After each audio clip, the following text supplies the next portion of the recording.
রাজসময় দেখতে লাল চুলের রাশিয়ান মেয়েটির নাম নাতালিয়া পেট্রোভা। রাশিয়ান গ্যাংস্টার আলেক্সেন পেট্রোভার একমাত্র আদরের দুলার সে। এরিসের নিয়ন্ত্রণে বাবার সাথে এই প্রথম ইটালিতে আগমন ঘটেছে তার। প্লেসে সেই প্রথমে তার নজর আটকে যায় সুদর্শন ও কঠোর ব্যক্তিত্ব এরিসের মুখপানে। যদিও সে জানে কি উপলক্ষে তাদের এখানে আগমন ঘটেছে, কিন্তু কিছুটা দেরিতে উপস্থিত হওয়ায় এরিসের স্ত্রী মূলত কে সেটার সম্পর্কে সঠিকভাবে সে অবগত নয়। এদিকে সেটা নাতালিয়ার কাছাকাছি হেঁটে এসে বুকে দুহাত গুজে তার সামনাসামনি দাঁড়ালো। তারপর কঠোর চেহারায় এক ভুরু উঁচিয়ে অন্তত তীক্ষ্ণ দৃষ্টিতে তার দিকে তাকিয়ে রইল, যেন দৃষ্টির মাধ্যমে ভস্ম করে দিতে চাচ্ছে তাকে। এদিকে নাতালিয়া তার সামনে হঠাৎ একজন সুদর্শন ও স্লিমি ফিগারের আধুনিক রমণীকে দেখতে পেয়ে তার দিকে অপলক দৃষ্টিতে তাকিয়ে রইল। বেশ কিছুক্ষণ এভাবে কেটে যাওয়ার পর নাতালিয়া পরিষ্কার ইংরেজিতে প্রশ্ন সে তার উদ্দেশ্যে ছুড়ল। কি তুমি এই অনুষ্ঠানের কোনো গেস্ট? আর আমার সাথে কি পরিচিত হতে এসেছো? সেটা কিছুক্ষণ স্থির দৃশ্যে নাতালিয়ার দিকে তাকিয়ে থেকে তারপর ক্যাটকেট ইংরেজিতে গম্ভীর কণ্ঠেই বলল, তোমার সাথে আমার কিছু কথা আছে, বাইরে চলো। কথাগুলো বলে নাতালিয়ার উত্তরের অপেক্ষা না করে তার হাত ধরে টানতে টানতে বাহিরে দিকে নিয়ে যেতে লাগলো শ্বেতা। নাতালিয়া প্রথমে হতভম্ব হয়ে গেলেও পরক্ষণে তাকে অনুসরণ করে হেঁটে যেতে লাগলো। এড্রিয়ানো প্লেসের সামনে বিশাল বড় সুইমিং পুলের পাশে এই মুহূর্তে অবস্থান করছে শ্বেতা ও নাতালিয়া। চারপাশে তীব্র আলোক সজ্জায় সুইমিং পুলের নীল রঙের পানি ঝলমল করছে। চারপাশে বয়সে হিম শীতল বাতাস, খুব সম্ভবত স্নোফলের আগমন বার্তা। শ্বেতা ঈগল দৃষ্টিতে নাতালিয়ার দিকে তাকিয়ে থাকতে থাকতে শীতল কণ্ঠে বলল, কিছুক্ষণ আগে যে পুরুষটির দিকে তুমি বাঁকা নজরে তাকাচ্ছিলে তার পরিচয় সম্পর্কে জানো, অথবা তার ব্যাকগ্রাউন্ড সম্পর্কে কোনো আইডিয়া আছে তোমার? নাতালিয়া স্মিত হেসেই বলল, জানি, খুব ভালো করেই জানি। He is Italy's most handsome and dangerous mafia boss, and I have start to like him. Natalia শেষের কথাগুলো শুনে শ্বেতা সর্বঙ্গ জ্বলে উঠল যেন। দাঁতে দাঁত পিষে অগ্নিদৃষ্টে সে নাতালিয়ার দিকে তাকালো। পরিনারীর মুখ থেকে নিজের একান্ত ব্যক্তিগত প্রিয় মানুষটিকে ভালো লাগার কথা শুনে তার মেজাজ মুহূর্তের মাঝে সপ্তমে উঠে গেল। তবু সে জোরে জোরে নিঃশ্বাস নিয়ে নিজেকে যথাসম্ভব শান্ত করে বলতে লাগলো, তুমি কি জানো সে বিবাহিত এবং তার একজন স্ত্রী রয়েছে? তার স্ত্রী বর্তমানে সন্তান সম্ভবা নারী। নাতালিয়া গা ছাড়া ভাব নিয়ে দায় সারা ভঙ্গিতেই বলল, what ever, I don't care. তার স্ত্রী থাকলেও এখন থেকে তার দিকে নজর দিতে কিংবা সুযোগ পেলে তার সাথে ফ্লার্ট করতেও আমি কিছু হটব না।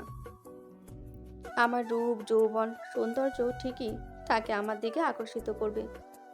আর তাছাড়া আমার বাবা রাশিয়ার একজন শক্তিশালী গ্যাংস্টার। এরিস অ্যাড্রিয়ানোকে আমার করে পেতে দরকার হলে আমার বাবার ক্ষমতা প্রয়োগ করব আমি। নাতালিয়া এই মুহূর্তে জানতো না যে সে এরিশেডর স্ত্রীর সামনে দাঁড়িয়ে কথা বলছে। জানলে হয়তো সরাসরি কথা বলার সাহস পেত না। অপরদিকে সে তার ধৈর্যর সীমানা পুরোপুরি ভেঙে গেল। অস্পষ্ট অথচ তীব্র একটা গর্জন করে আচমকা ছুটে গিয়ে সে নাতালিয়ার চুলের মুঠি শক্ত করে ধরে কিছুটা ঝুঁকে তার মাথাটা সুইমিং পুলের পানির মধ্যে প্রচণ্ড জোরে চেপে ধরল। আচমকা আক্রমণে নাতালিয়া হতভম্ব হয়ে গেল। সে সাথে পানির মধ্যে নিঃশ্বাস নিতে না পারায় ছটফট করতে করতে সে তার কাছ থেকে ছাড়া পাওয়ার চেষ্টা করতে লাগলো। সেই সাথে অস্পষ্ট গোঙানি করতে লাগলো, কিন্তু সে তার শরীরে হঠাৎ করে যেন অপরিসীম শক্তি ভর করেছে। সেটা তীব্র রাগে গজগজ করতে করতে ভয়ঙ্কর ক্রোধ কণ্ঠে বলতে শুরু করলো, Aris Adonias is only mine. I am his first and last love, his loveful wife and his everything. তাকে পাওয়ার চিন্তা ভাবনা করা তো দূর, তার দিকে সামান্যতম দৃষ্টি দিলেও তোর চোখ দুটো উপড়ে ফেলবো আমি, মনে রাখিস। এমনকি জানেও মেরে ফেলতে পারি। তবে নিজের কবরে নিজে খোঁড়ার ইচ্ছে থাকলে অ্যারিসের ধারে কাছে একবার ঘেঁষে দেখিস, ও তোকে একদম জীবন্ত পুঁতে ফেলবে। কথাগুলো বলে নাতালিয়ার চুলের মুঠি ধরে টেনে পানি থেকে উঠালো শ্বেতা। নাতালিয়ার চোখ মুখ এই মুহূর্তে ফ্যাকাশে বরণ ধারণ করেছে। প্রচণ্ড জোরে জোরে শ্বাস প্রশ্বাস নিচ্ছে সে। আর একটু হলে তার প্রাণ পাখি বোধহয় বের হয়ে যেত। শ্বেতা আবারও তার চুল ধরে তীব্র টান দিতেই নাতালিয়া নিষ্পাম চোখে শ্বেতার দিকে তাকালো। শ্বেতা তার দিকে জ্বলন্ত দৃষ্টি তাকে থাকতে থাকতে কঠোর কণ্ঠে এই শেষবারের মতো তোকে ছেড়ে দিলাম আমি। নেক্সট টাইম তোকে শুধু অ্যারিসের আশেপাশে কেন, গোটা ইতালিতেও যেন আর না দেখি। Mind it, bloody idiot. কথাগুলো বলে নাতালিয়াকে নিচের দিকে ছুঁড়ে ফেলে দিল শ্বেতা। নাতালিয়া মেঝেতে পড়ে থেকে শ্বেতার দিকে অগ্নিদৃষ্টিতে তাকিয়ে থেকে রাগে গজগজ করতে করতে থাকলেও সরাসরি কিছু বলো না। তারপর উঠে দাঁড়িয়ে রাগে কাঁপতে কাঁপতে দ্রুত সেখান থেকে প্রস্থান করলো। নাতালিয়া চোখের আড়াল হতেই শ্বেতা একটা দীর্ঘশ্বাস ফেলে পেছনে ফিরতে আবছার মতো আচমকা এরিসকে দেখে থমকে উঠল। স্টেজুর মতো স্থির ডান্ডমাইন হয়ে এরিসকে দেখে তীক্ষ্ণ দৃষ্টি নিক্ষেপ করে তাকিয়ে রয়েছে এরিস। তার এক হাতে একটি ওয়াইনের গ্লাস এবং অপর হাতে একটি জ্বলন্ত সিগারেট ধরে রাখা। দৃষ্টি জুড়ে তীক্ষ্ণতা, ঠোঁটের কোণে চিরচিত বাঁকা হাসি। শ্বেতার রাগ এরিসকে দেখে মোটেও কমলো না, বরং তীর তীর করে বৃদ্ধি পেল। সে দৃঢ় পায়ে এগিয়ে গিয়ে এরিসের মুখোমুখি দাঁড়ালো। এরিস ওয়াইনের গ্লাসে একটা চুমুক দিয়ে পরক্ষণে সিগারেটে একটা লম্বা টান দিল। তারপর সে তার দিকে কিছুক্ষণ স্থির দৃষ্টি তাকিয়ে থেকে তার কানের কাছে মুখ নিয়ে হাসি কণ্ঠে জিজ্ঞাসা করল, Why are there boring sparks in my beloved's eye? মুহূর্তে সে তার অভিমানী ক্রোধ যেন তরতরিয়ে বৃদ্ধি পেয়ে গেল। সে আচমকা এরিসের অধর জোগাড়ের মাঝে নিজের অধর জোগাড় বসিয়ে দিল। আকস্মিক এমন কাণ্ডে এরিস প্রথমে হতভম্ব হয়ে গেল ও পরক্ষণে তার ঠোঁটের করে বাঁকা হাসি রেখা আরও স্ফুট হলো। সে তার তীব্র চুম্বন এক সময় আক্রোশে রূপান্তরিত হলো। দৃঢ় একটা কামড় বসিয়ে দিল সে এরিসের ঠোঁটে। তাতে এরিসের ঠোঁটে খানিকটা অংশ কেটে গেলেও সে একটু শব্দ পর্যন্ত করল না। বেশ অনেকক্ষণ পর সে তার ঠোঁট জোড়া ছেড়ে দিল। কিছুক্ষণ জোরে জোরে নিঃশ্বাস নিয়ে এরিসের মুখ পানে সুশালো দৃশ্যে তাকিয়ে থাকলেও তাকে যথারীতি নির্বিকার দেখে সে আরও রেগে গেল। এরিস তার দিকে একশো টিপ মেরে ফিসেল হেসে ঠোঁটের রক্তখানি আলগোছে মুছে নিল। তারপর সে তাকে একটানে নিজের কাছে টেনে নিয়ে তার কানের লতিতে জিভ ছুঁয়ে ডিপ ভয়েসেই বলে উঠল, Even the beat of my addiction is so sweet. এই সে আহ্লাদে সে তার অভিমান যেন আরও বৃদ্ধি পেয়ে গেল। মুহূর্তের মাঝে সে তার এরিসে শুট টেনে খুলে ফেলে দিয়ে তার শার্টের কয়েকটি বোতাম খুলে ফেল। তারপর তার প্রশস্ত ও ফর্সা বুকের মাঝে পরপর দুটি কামড় বসিয়ে দিল। এরিস তবু নির্বিকার ভঙ্গিকে দাঁড়িয়ে রয়েছে। তার ঠোঁটের কোণে এখনও বাঁকা হাসি বিদ্যমান এবং চোখে একরাশ কৌতূহল খেলা করছে। সে তার কাজ সম্পূর্ণ হয়ে যাওয়ার পর এরিস গ্লাস এবং সিগারেট দুটি নিচে ফেলে দিয়ে তার কোমর আরও শক্ত করে চেপে ধরে নিজের সাথে একদম মিশিয়ে নিল। সে তা এতে মোটেও কোনো প্রতিক্রিয়া দেখালো না। গাল দুটি ফুলিয়ে সে দিব্যি দাঁড়িয়ে রয়েছে। এরিস তার মুখের একদম কাছাকাছি নিজের মুখ নিয়ে ফিস ফিস করে অশীতল হাসি আওয়াজে বলতে লাগলো, What is my beloved addiction so angry? Shweta এবার নাক ফুলিয়ে অভিমানী অথচ ক্রোধ কণ্ঠে বলতে লাগলো, কেন অন্য মেয়েরা তোমার দিকে বাঁকা নজরে তাকাবে শুনি? কেন মুগ্ধ চোখে তাকিয়ে তাকিয়ে তোমাকে পাওয়ার আশা করবে? তুমি শুধু এবং শুধুমাত্র আমার। তোমার সামান্যতম ভাগও আমি অন্য কাউকে দিতে রাজি নই। এরিস আগের মতো করে একই কণ্ঠে বলে উঠল। শ্বেতা চিৎকার করে বলে উঠল, হ্যাঁ, আমি জেলাস, প্রচণ্ড জেলাস ফিল করছি আমি। আর জেলাস হওয়ার শতভাগ অধিকার আমার রয়েছে। এরিস কিছু মুহূর্তে গম্ভীর হয়ে গেল, পরক্ষণে ঠোঁট টিপেই হাসলো। সে তাকে আরও রাগে দেওয়ায় নতুন একটা ফোন দিয়ে আটল মনে মনে। এরিস উদাসীন দৃষ্টিতে কিছুটা দায়সারা ভাব নিয়েই বলো, আমি পুরুষ তো, তাই মেয়েরা একটু আধটু আমার দিকে তাকায়, এতে আমার কি দোষ বলো? সে তার দাঁত কটমট করে উত্তর দিল, তোমারই তো সব দোষ। সবসময় কেন এরকম পরিপাটি আর হ্যান্ডসাম ভং ধরে থাকতে হবে তোমায়? এখন থেকে আমার সামনে ছাড়া অন্য সব মেয়েদের সামনে অগোছালো হয়ে থাকবে বলে দিলাম। আর কোনো শাকচুন্নিরা তোমার দিকে চোখ তুলে তাকাই যদি না, আমিও তাদেরকে দেখে নিব। পরক্ষণে কিছু একটা ভেবে বাঁকা হাসি দিয়ে শ্বেতা বলল, পার্টিতে একটা যুবক ছেলেকে দেখেছিলাম, দিমিত্রি নাম ছিল। ছেলেটা ভালোই সুদর্শন দেখতে, দেখেই ভালো লেগে গিয়েছে আমার। মুহূর্তের মাঝে এরিসের চোখ মুখ রং পাল্টে গেল। শান্ত চেহারা হঠাৎ করে হয়ে গেল ভয়ানক ক্রোধ। মুহূর্তেই সে তার দুই গাল চেপে ধরে দাঁতে দাঁত চেপেই বলল, কি বললে তুমি? আর একবার বলো। ওই ছেলের প্রাণ যাবে তো যাবেই, সেই সাথে তোমার কপালেও যে কি শাস্তি আছে সেটা ভাবতেও পাচ্ছি না। সে তা দমে না গিয়ে শক্ত কণ্ঠে প্রতি উত্তর করল, ঠিক আপনার ক্ষেত্রেও সেম জিনিসটা প্রযোজ্য মিস্টার অ্যারিস অ্যাডিয়ানো। আপনার দিকে যে চোখ তুলে তাকাবে তার প্রাণ যাবে তো যাবেই, সেই সাথে আপনাকেও কঠোর শাস্তি পেতে হবে আমার কাছ থেকে। মুহূর্তের মাঝে এরিসের চোখ মুখের ধারণ পাল্টে গেল। পুনরায় চেহারা শিথিল করে সে তাকে নিজের আরও কাছে টেনে এনে তার নাকে নাক ঘষে বলে উঠল, এরিস, ঠিক আছে, তোমার আমাকে দেওয়া ভবিষ্যৎ শাস্তি প্রদানের অপেক্ষায় রইলাম। সে তা হঠাৎ কাট কাট কণ্ঠেই বলে উঠল, তুমি সবসময় এত সেজে গুজে ঘুরে বেড়াও কেন? এখন থেকে সবসময় মুখে মাস্ক আর শরীরে ঢেকে চলাফেরা করবে, বুঝেছো? শুধু আমার ক্ষেত্রে রেস্ট্রিকশন দিলেই তো হবে না, নিজেকেও সেগুলো পালন করতে হবে। সে তার কথা শুনে এরিস না হেসে পারল না। বেশ জোরে শব্দ করে হেসে উঠল সে। তার হাসির শব্দ প্রতিধ্বনিত হতে লাগলো সর্বত্র। সে তা গাল ফুলিয়ে বলে উঠল, হাসছো কেন? আমি কি হাসার মতো কোনো কথা বলেছি নাকি? এরিস হাসি থামিয়ে হঠাৎ বলে উঠল, ওকে ডান, তোমার কথা রাখতে সেই ব্যবস্থাই আপাতত করছি। সে তা ভুরু কুচকিয়ে জিজ্ঞাসা করলো, কোন ব্যবস্থা করেছো তুমি?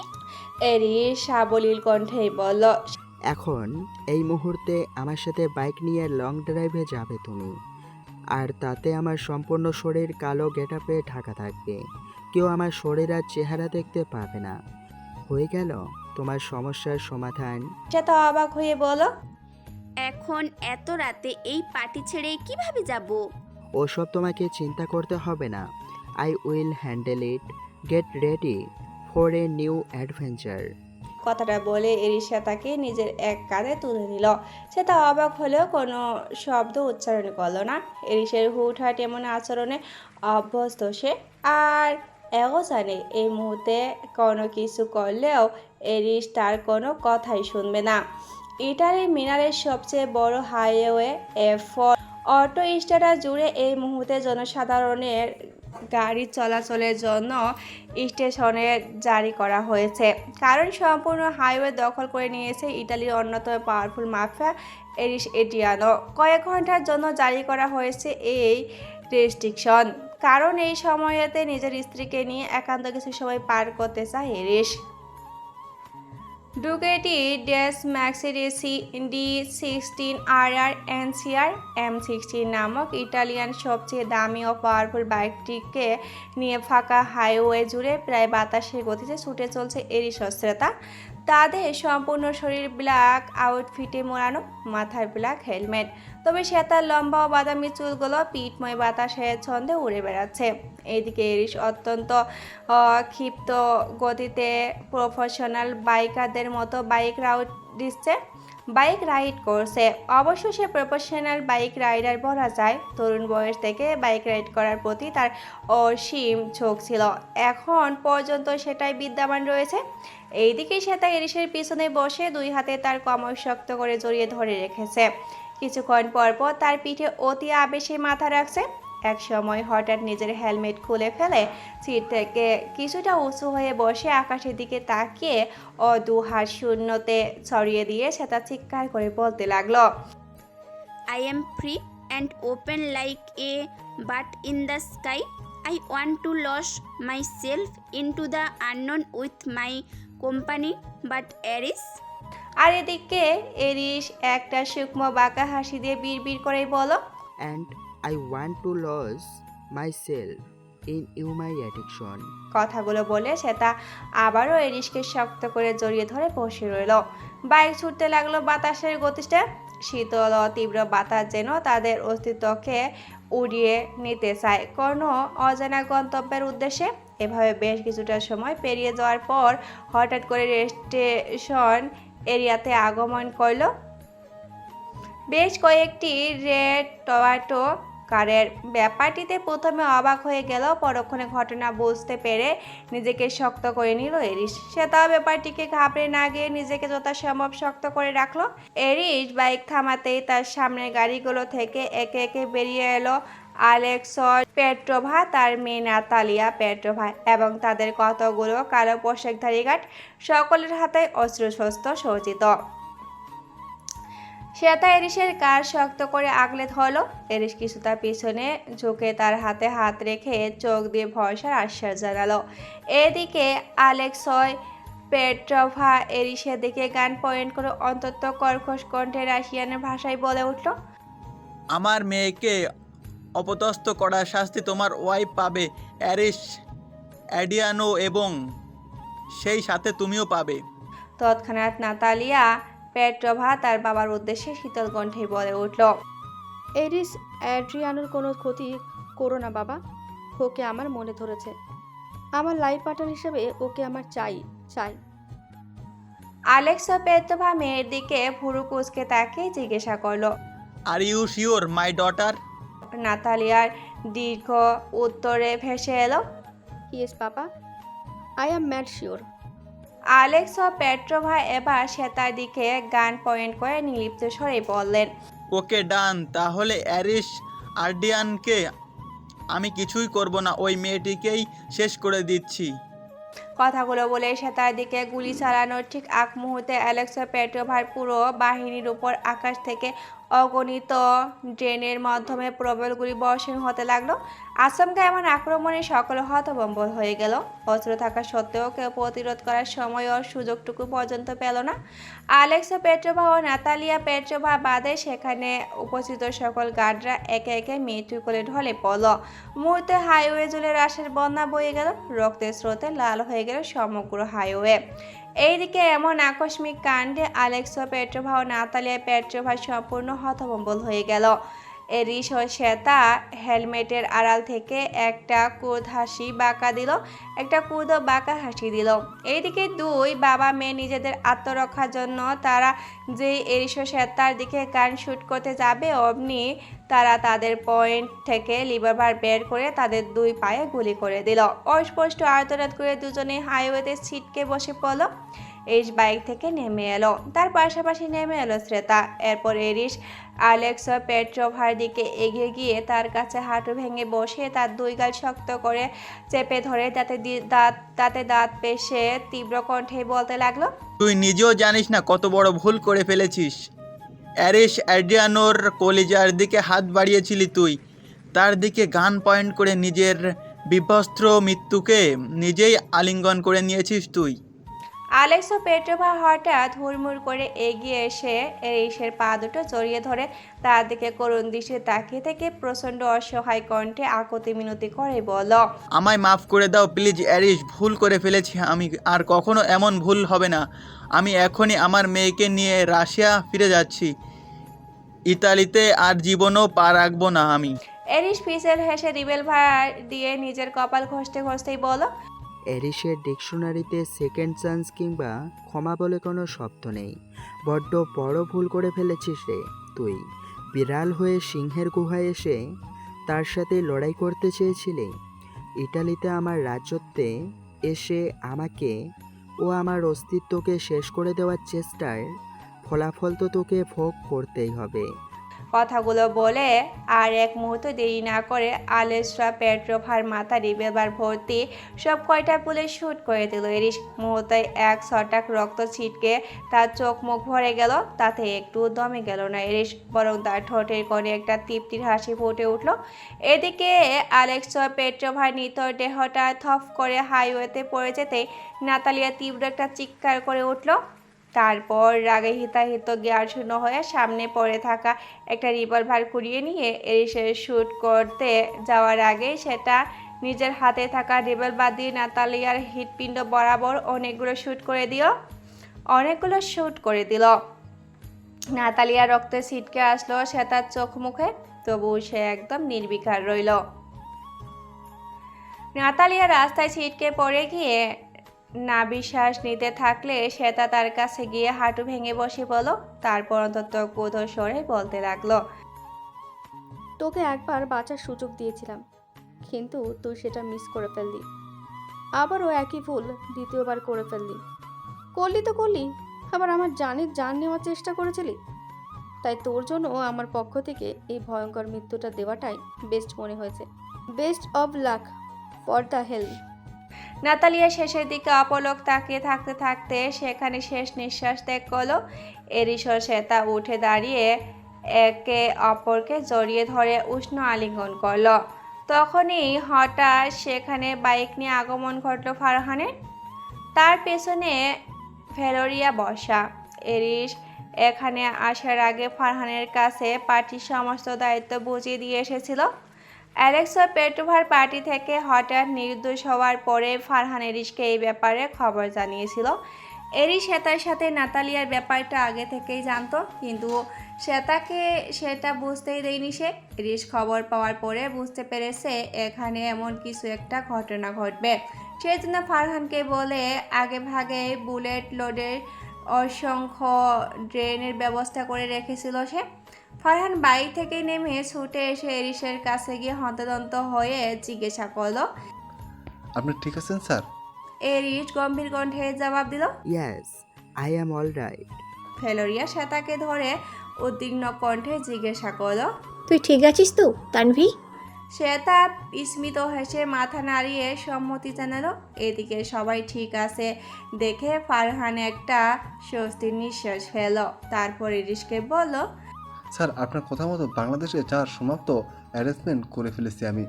এবার 2-3 মাসের মধ্যে ম্যামের লাস্ট কয়েকটি সার্জারি হয়ে গেলে আপনারা দুজন বাংলাদেশে ব্যাক করতে পারবেন। ফারহানের কথা শুনে শ্বেতা অবাক হয়ে এরিসের দিকে তাকালো। তারপর জিজ্ঞাসা করলো। আমরা সত্যি সত্যি আবার বাংলাদেশে ব্যাক করবো অ্যারিস? এরিস শ্বেতার কপালে একটা দৃঢ় চুম্বন বসিয়ে দিয়ে তার দু কাঁধ শক্ত করে জড়িয়ে ধরে মেলোমেয় কণ্ঠেই বলল। তুমি, আমি, মাম্মা, দাদিজান সবাই অতি দ্রুত বিডিতে ব্যাক করব। সেখানে গিয়ে আমরা নতুন একটা জীবন শুরু করব। সেখানে ভালো মন্দ, সুখ অসুখ সকল কিছু একত্রে মিলেমিশে বিরাজ করবে। সমস্ত মুহূর্ত আমরা একসাথে মিলেমিশে পার করব। শ্বেতার চোখ দুটো টলমল করে উঠল। এতগুলো দিন পর আবার নিজের পরিবারের কাছে ফিরতে পারবে ভেবে তার অপরিসীম আনন্দ হচ্ছে। খুশির আতিশয এরিসকে জাপটে ধরল সে। ভেজা কণ্ঠে বলতে লাগলো। Thank you Aris, thank you so much. Aris কোনো কথা না বলে মৃদু হেসে শ্বেতার মাথায় হাত বুলিয়ে দিতে লাগলো। তারপর ফারহান ও ফেলোরিয়ার দিকে তাকিয়েই বলল। বাংলাদেশে কিন্তু তোমাদেরও আসার আমন্ত্রণ রইল। ফারহান ও ফেলোরিয়া খুশি হয়ে মাথা নাড়িয়ে সম্মতি জানালো। তারপর ইরিশ ফারহানকে কিছু একটা ইশারা করে সে তাকে নিয়ে দ্রুত বাইক সহকারে সেখান থেকে চলে গেল। অন্যদিকে ফারহান তাদের আন্ডার ওয়ার্ল্ডের গার্ডের খবর দিয়ে হাইওয়ে থেকে সমস্ত লাশ রক্ত পরিষ্কার করে দিতে অর্ডার করলো। তারপর ফেলোরিয়ার দিকে তাকিয়ে বলল। চলো সিনিয়রিটা, আমরা তাহলে কিছুটা সময় হাইওয়েতে লং ড্রাইভ করি। ফেলোরিয়া গাল ফুলিয়ে বলল। না, আমার অত শখ নেই। তোমার শখ হয়েছে, তুমি বাইক নিয়ে ছুটে বেড়াও। ফারহান অবাক কণ্ঠেই বলল। তুমি আবার কি নিয়ে রাগ করলে? আমি কি ভুল কিছু করেছি? কিন্তু আমার জানা মতে এখনো পর্যন্ত আমি তো কোনো প্রকার গন্ডগোল করিনি। ফেলোরিয়া হঠাৎ প্রচণ্ড রেগে গিয়ে ফারহানের উদ্দেশ্যে চড়া কণ্ঠেই বলে উঠল। তুমি মস্ত বড় গন্ডগোল করে ফেলেছো ক্যালভিন। আমার সমস্ত খুশি তুমি কেড়ে নিয়েছো। ফারহান এবার বেশ সিরিয়াস হয়ে গিয়ে ফেলোরিয়ার দুলগাল আলতোভাবে জড়িয়ে ধরে অসহায় কণ্ঠে বলতে লাগলো। আরে বাবা, কি করলাম আমি? খুলে বলবে তো? কি এমন করলাম যে তোমার সমস্ত খুশি চিনিয়ে নিয়েছি আমি? আমি তোমার সাথে বাইক রাইডে যাব না। কেন যাবে না? দেখলে না স্যার আর ম্যাম বাইকে কিভাবে রোমান্টিক মোমেন্টস পার করছে? আমরাই বা বাদ যাবো কেন? আফটার অল আমরা হ্যাপি কাপল। কচু কাপড়, আমরা ওদের ধারে কাছেও যেতে পারিনি। ফারহান একটা দীর্ঘশ্বাস ফেলেই বলল। এক্স্যাক্টলি কি হয়েছে আমাকে খুলে বলবে? ফেলোরিয়া কাঁদো কাঁদো কণ্ঠেই বলতে লাগলো। ওরা হ্যাপি কাপল, কারণ এই মুহূর্তে ওরা 3 জন হয়ে অবস্থান করছে। তানভি আর এরিস ভাইয়া মা বাবা হতে চলেছে। ফারহান এতক্ষণ ভ্যালোরিয়ার মন খারাপের আসল কারণ বুঝতে পারল। সে ফোঁস করে একটা দীর্ঘশ্বাস ছেড়ে ভ্যালোরিয়াকে বুকে টেনে নিয়ে বলতে লাগলো। খুব দ্রুত আমাদের ঘর আলো করে একটা ছোট্ট সোনামণি আসবে, দেখো। ভ্যালোরিয়া ফারহানের দিকে তাকিয়ে বাচ্চাদের মতো করে জিজ্ঞাসা করলো। কখন? ফারহান দুষ্টু হেসেই বলল, আগে বাসায় গিয়ে নিই, আজকের মধ্যে আমাদের সন্তানের বন্দোবস্ত করবো, আমি কথা দিলাম। ফারহানের এহনে কথায় ভ্যালোরিয়া ভীষণ লজ্জা পেয়ে গেল। লজ্জায় রীতিমতো ব্রাশ করতে লাগলো সে। ফারহান ঠোঁট টিপে হেসে ভ্যালোরিয়ার কপালে একটা আলতো চুম্বন বসিয়ে দিল। তারপর তাকে কোলে তুলে বাইকের ব্যাক সাইডে বসিয়ে দিয়ে নিজের সামনের সিটে বসে পড়ল। তারপর ভ্যালোরিয়ার মাথায় হেলমেট পরিয়ে দিয়ে নিজেও হেলমেট পরিয়ে নিল। ভ্যালোরিয়া তার কোমর পেঁচিয়ে ধরে পিঠে মাথা রাখতেই সে রুগ্ধ শ্বাসে বাইক স্টার্ট দিল। মুহূর্তে বাতাসের গতিতে বাইকটা এগিয়ে গিয়ে হারিয়ে গেল কোনো এক অজানা গন্তব্যের উদ্দেশ্যে। এরপর থেকে শুরু হতে যাচ্ছে এরিশাতা সহ বাকি জুটিদের খুনসুটি, প্রাণ চঞ্চলময় ভালোবাসার সাতকাহন। বাকি পর্বগুলোতে তাদের ভালোবাসা, অভিমান, টুকরো টুকরো মুহূর্ত নিয়ে থাকবে। তবে এখনই হ্যাপি এন্ডিং হয়ে যাচ্ছে এমনটা কিন্তু নয়। আর আজকের পর্ব সম্পর্কে মতামত জানিয়েন। ধন্যবাদ।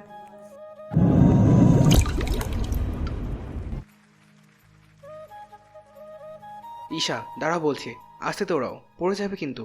আমি তোমাকে এক্ষুনি ধরে ফেলবো, তখন কিন্তু আমার কাছ থেকে বাঁচতে পারবে না। ঈশার পিছু ছুটতে ছুটতে একদমই কথাগুলো বলল রাত। অপরদিকে ঈশা তার কোনো কথা না শুনে অসংখ্য পাথর খচিত পাহাড়ি ঝর্ণার মাধ্যমে সৃষ্টি পুরু ও স্বল্প জলরাশি সমুদ্র স্রোতসিন্ধি পাড়ি দিয়ে খিলখিল করে হাসি ধবনি একটানা ছুটে যাচ্ছে। তার হাসির প্রতিশব্দ হচ্ছে পাহাড় ঘেরা প্রকৃতির সৌন্দর্য মণ্ডিত স্থানটিতে। ঈশার পরনে একটি পার্পল কালারের একটি লং গাউন, কাত অব্দি স্পাই করা লম্বা কালো চুলগুলো বাতাসের তালে তালে একটানা উড়ে বেড়াচ্ছে। অপরদিকে রাত ঈশাকে ধরতে বন্ধ পরিকর এক সময় নদীর মাঝামাঝি এসে ঈশাকে ধরেই ফেল সে। এরপর পিছন থেকে তার কোমর দুই হাতে জাপটে জড়িয়ে ধরল। ঈশা ধরা পড়ে যাওয়ার বারবার মুক্তি পাওয়ার জন্য ছটফট করতে লাগলো, কিন্তু রাত কিছুতেই ছাড়ল না তাকে। রাত ঈশার কানের কাছে মুখ এনে ফিস ফিস করে কণ্ঠেই বলল, খুব তো পালাতে চেয়েছিলে আমার কাছ থেকে, পেরেছো কি? সেই তো আমার কাছে ধরা পড়তেই হলো তোমায়। ঠিক এভাবে আজীবন আবদ্ধ করে রাখবো তোমায়। রাতের এই কথাতে ঈশা সম্পূর্ণ স্থির হয়ে গেল। তারপর তড়িৎ গতিতে তার দিকে ঘুরে দু হাত দিয়ে গলা পেঁচিয়ে ধরে তার চোখে চোখ রাখলো, মুখে বাঁকা হাসি রেখা ফুটিয়ে তুলে বলল, জীবন যে আমি তোমার কাছেই আবদ্ধ থাকতে চাই মিস্টার হাজবেন্ড। রাত ঈশার গলায় নাক ডুবিয়ে দিয়ে গভীর স্বরে বলল, আমি তো তোমার কাছে আবদ্ধ। কথা বলে ঈশাকে দু হাতে আগলে নিয়ে শূন্যে তুলে নিল রাত। তারপর তার কোমর পেঁচিয়ে ধরে ক্রমাগত ঘড়িপা খেতে লাগলো। প্রথমটায় ঈশা বেশ ঘাবড়ে গেলেও পরক্ষণে বেশ আনন্দ অনুভব হতে লাগলো তার। দু হাত দুদিকে ছড়িয়ে আকাশের দিকে তাকিয়ে খিলখিল করে হাসতে লাগলো সে। তার হাসি ক্রমশ হয়ে পড়ল রাতের ঠোঁটের কোণায়। দুজনের তীব্র আনন্দময় হাসি চারিদিকে প্রতিধ্বনিত হতে থাকলো। বিয়ের কিছু মাস পর ঈশাকে নিয়ে সিলেটের জাফলংয়ে বেড়াতে এসেছে রাত। এতগুলো দিন নিজের বিজনেস ঠিকভাবে দাঁড় করানোর জন্য এবং সেটাকে আরও শক্ত পর্যায়ে নিয়ে আসার জন্য সে কঠোর পরিশ্রম করে গিয়েছে। ঈশাও তাকে টুকিটাকি দিয়ে সাপোর্ট করেছে। তারপর ঈশার বাবাও আমিনুল আলমের পক্ষ থেকে হানিমুনের উপহার হিসেবে তাদের দুজনকে ব্যাংককের টিকিট কেটে দেওয়া হয়েছে। তবে ঈশার আবদার ছিল নিজের একান্ত প্রিয় মানুষটিকে নিয়ে সমগ্র বাংলাদেশের সমস্ত দর্শনীয় স্থান ঘুরে বেড়াতে চায় সে। যদিও বিয়ের আগে পরিবার ও বান্ধবীদের নিয়ে অসংখ্য জায়গায় ঘুরে বেড়াচ্ছে সে, কিন্তু নিজের স্বামীকে নিয়ে কখনো তো আসা হয়নি। সেই জন্য মূলত তার এমন ইচ্ছা সবার আগে সঙ্গীকে নিয়ে পাহাড়ি এলাকায় নৈসর্গিক সৌন্দর্য অবলোকন করবে সে। এটা নাকি তার ছোটবেলা থেকেই ইচ্ছা, তাই তার বাবা এবং রাত কেউ কোনো আপত্তি করেননি। জাফলং বাংলাদেশের সিলেট জেলার গোয়াইনহাট উপজেলার উপস্থিত একটি প্রকৃতি সৌন্দর্যে ভরা পর্যটনস্থল। এটি সিলেট শহর থেকে প্রায় 62 কিলোমিটার উত্তর পূর্বে ভারতের মেঘালয় সীমান্ত ঘেঁষে খাসিয়া জয়ন্ত পাহাড়ের পাদদেশে অবস্থিত।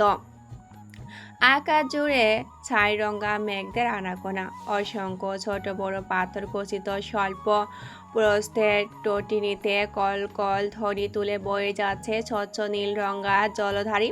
দুই পাশে দিগন্ত বিস্তৃত ঘন কালো পর্বতরাশি, সেগুলো গাঢ় সবুজের আচ্ছাদনে ঢেকে রয়েছে, অথচ দূর থেকে দেখলে কালো রঙের স্পক মনে হবে। পাহাড়ের গা বেয়ে জুড়ে রয়েছে অসংখ্য বড় বড় পাথর, সেদিক দিয়ে গড়িয়ে পড়েছে শুভ্র রঙের পাহাড়ি ঝর্ণা জলরাশি। নদীর প্রথম দিকটায় তেমন কোনো গভীরতা না থাকলেও ঠিক মাঝখানে অনেক গভীরতা রয়েছে। সেদিক দিয়ে স্থায়ী মানুষজন পর্যটন সহকারে অনেকগুলো নৌকা বয়ে নিয়ে চলছে। ঈশা রাতের হাত ধরে এগিয়ে চলতে চলতে সব কিছু অবলোকন করছে। এই মুহূর্তে তার পরনে রয়েছে সাদা রঙের একটা লম্বা ফ্রক ও সাদা জিন্স। প্রশস্ত ফ্রকটা বাতাসের তরণায় বারবার ফুলে কেঁপে উঠছে। রাতের পরনে রয়েছে সাদা শার্ট ও কালো জিন্স।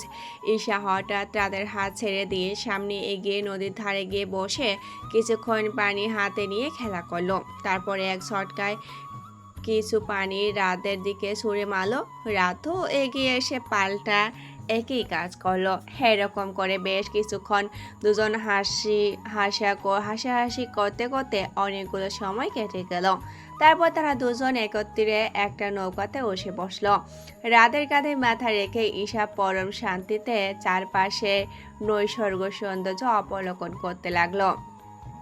চলতে চলতে একটা সময় নৌকা এসে থামলো একটা নির্জন দ্বীপে। ঈশাও ছোটবেলা থেকে অ্যাডভেঞ্চার লাভার, তাই সেই রাতকে অনুরোধ করলো দ্বীপটা ঘুরে দেখার জন্য।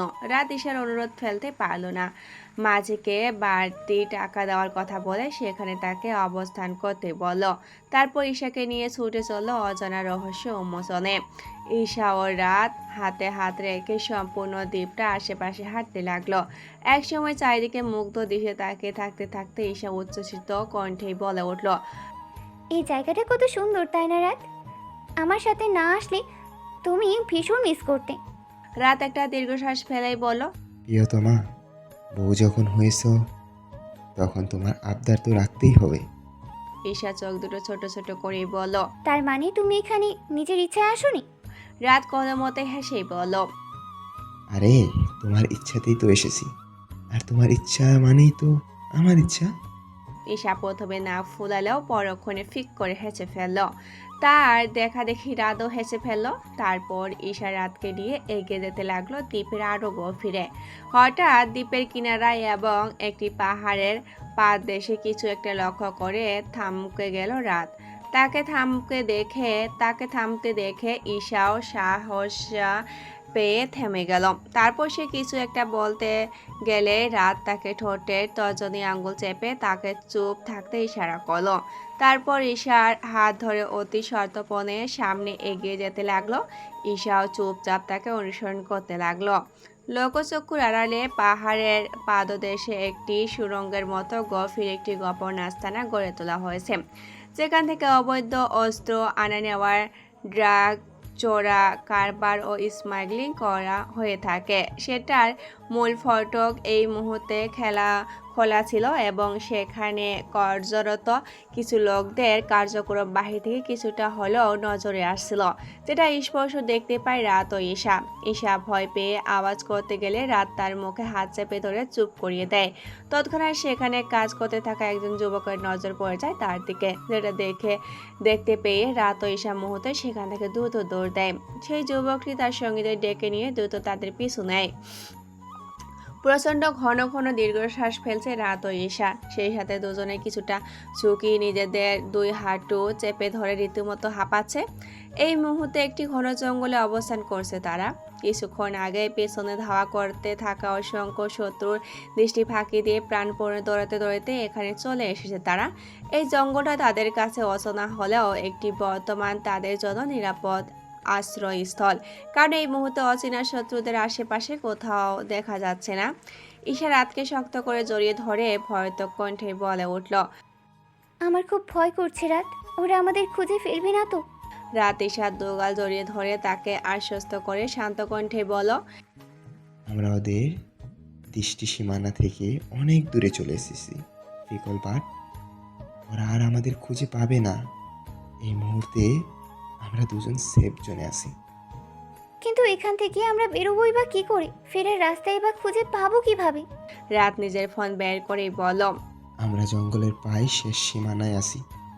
এখানে কিছুটা হলেও নেটওয়ার্ক পাওয়া যাচ্ছে, অর্থাৎ আমরা লোকালয়ের অনেকটা কাছাকাছি আছি। এখান থেকে গুগল ম্যাপ ধরে আপাতত আমরা সেখানে চলে যাব। তারপর সেখান থেকে ফেরার একটা রাস্তা ঠিকই বের হয়ে ফেলবো। ঈশা নিজেকে ধাতস্থ করে সন্দিহান দৃষ্টিতে জিজ্ঞাসা করলো, ওই লোকগুলো নিশ্চয়ই আন্ডারওয়ার্ল্ডের কোনো গোপন গ্যাংয়ের সাথে জড়িত। সকলের অগোচরে এখানে নিষিদ্ধ কার্যক্রম পরিচালনা করে। একবার এখান থেকে বের হতে পারলে ওদেরকে পুলিশ দিয়ে ধরিয়ে দিতে হবে। রাত ঈশার কথায় সম্মতি জানিয়েই বলল, সেটা তো অবশ্যই করব, কিন্তু আপাতত নিজেদের বাঁচার চিন্তা করতে হবে। বলে ঈশাকে আচমকা কোলে তুলে নিল রাত। ঈশা রাতের গলা দু হাতে জড়িয়ে ধরে কিছুটা অস্থির কণ্ঠেই বলল, আরে করছো কি রাত? নিচে নামাও আমায়। তুমি নিশ্চয়ই অনেক ক্লান্ত হয়ে গেছো, তাই না? তাই ভাবলাম কোলে তুলে নেই। আর তুমি ক্লান্ত হওনি? রাত ঈশার কথায় কোনো জবাব না দিয়ে তাকে কোলে করে এগিয়ে চলল সামনের দিকে। এখন পরন্ত বিকাল, সূর্য পশ্চিম আকাশে ধরে পড়েছে। রাত ও ঈশার চলে যাওয়ার পরে বিভীষিকার সাক্ষী হয়ে পিছনে পড়ে রইল বিস্তৃত ঘন এক জঙ্গল। এক সময় আশ্চর্য গতিময় বাহন, যা আমাদের কাছ থেকে বহু মূল্যবান মুহূর্ত কেড়ে নিয়ে সেগুলো স্মৃতির পয়সা হিসাবে সাজিয়ে রাখে। সময়ের পরিক্রমে কেটে যায় অগণিত মুহূর্ত। এই যেমন সময়ের কার্যক্রমে শুভ্রা এখন মাতৃত্বের পর্যায়ে অতিক্রম করেছে। সে এখন 5 মাসের গর্ভবতী নারী। তার তলপেটে কিছুটা ফুলে ওঠার পাশাপাশি চেহারা ও শারীরিক গঠনে এসেছে বেশ কিছু পরিবর্তন। সে তার প্রেগনেন্সির অবস্থার মতো তারও চেহারা কিউট ও গুলুমুলু হয়ে গিয়েছে। শারীরিক ওজন আগে থেকে কিছুটা বৃদ্ধি পেয়েছে, তাই এখন দেখতে বেশ আলু থালু লাগে। শুভ্রা এই মুহূর্তে বিছনায় বসে বিভিন্ন ধরনের আচার খেতে ব্যস্ত। আমের আচার, বড়ইয়ের আচার, তেঁতুলের আচার থেকে শুরু করে সব ধরনের আচার খাওয়ার ইতিমধ্যে তার শেষ। সে সাথে কিছুক্ষণ পর পর ক্ষুধা তো লেগেই আছে, কিন্তু সব খাবার তৈরি করে তার সামনে রাখার পর সে মোটেও খেতে পারে না। খেলেই বমি করে সব ফাঁসিয়ে দেয়। আবার রাত বিরাতে ঘুম থেকে উঠে গেলে তার বিভিন্ন রকমের খাবারের শখ জেগে ওঠে। তখন বেচারা ইহানকে হয় তার জন্য খাবার বানিয়ে আনতে হয়, অথবা বাহির থেকে কিনে আনতে হয়। এই নিয়ে বেচারা পড়েছে আরেক মুসিবতে। ক্যারিয়ারের কাজ সব কিছু বিজনেস দিয়ে বউয়ের কাছাকাছি থাকতে ব্যস্ত সে।